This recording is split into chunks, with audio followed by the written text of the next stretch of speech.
आज हम लोग करेंगे क्वेश्चन नंबर 7 जिसमें कहा गया है block moving in air breaks into two parts and parts separates.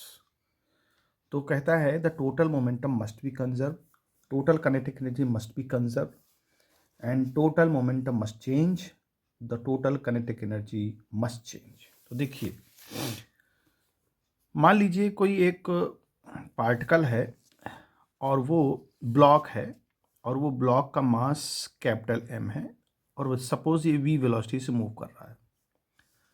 तो जब ये ब्रेक हो जाता है अपने आप से जब ब्रेक होता है तो इसका मास m1 और इसका m2 मान लें। मान लीजिए इसकी वेलोसिटी v1 हो जाती है, इसकी वेलोसिटी v2। देखिए, एक प्रकार से एक्सप्लोड होना, यानी जब कोई चीज एक्सप्लोड होती है तो अपने अंदर की जो एनर्जी होती है, जैसे कोई बम एक्सप्लोड करता है तो अपने अंदर की एनर्जी की वजह से ही इनको वेलोसिटी मिलती है, जो इनको वेलोसिटी v1 और v2 मिली। तो सिंपल सी बात है कि जब एक्सप्लोजन होता है या कोई चीज जब ब्रेक होती है तो उनकी काइनेटिक एनर्जी जो पार्टिकल्स की है वो बढ़ जाती है। हाँ, अब यहाँ external force, net external force है यहाँ पर नहीं लग रहा है, यानी नेट एक्सटर्नल फोर्स जीरो है।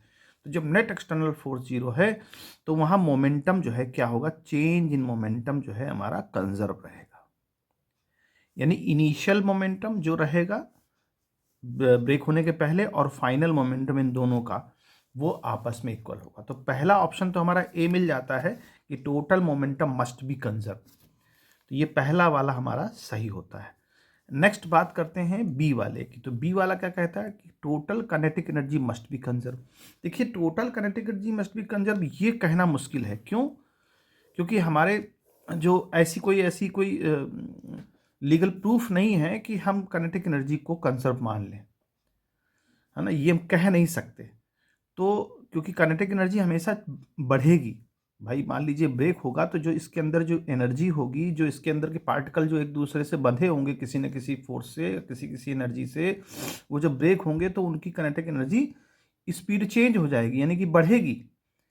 तो हम ये नहीं कह सकते कि total kinetic energy must be conserve. तो ये बी वाला ऑप्शन हमारा जो है वो रॉन्ग है। फिर बात करते हैं सी वाले की। तो सी कहता है टोटल मोमेंटम मस्ट चेंज। तो टोटल मोमेंटम तो चेंज हो नहीं रहा, हमने आपको बताया मोमेंटम चेंज जो है नहीं होगा, कांस्टेंट रहेगा। तो ये भी गलत हो जाता है। फिर आता है डी वाले ऑप्शन की बात, total kinetic energy must change. हाँ, टोटल काइनेटिक एनर्जी चेंज हो सकती है क्योंकि बिफोर एक्सप्लोजन या बिफोर ब्रेक होने के पहले जो उनकी वेलोसिटी थी, अब हो सकता है वो वेलोसिटी ना रहे, बढ़ी जाती है, ज़्यादातर इंक्रीज होती है। तो हम ये डी ऑप्शन को ये मान सकते हैं कि total kinetic energy must change, तो ये सही हो जाएगी। तो ए और डी इसमें जो है सही ऑप्शन है, बाकी बी और सी गलत ऑप्शन है।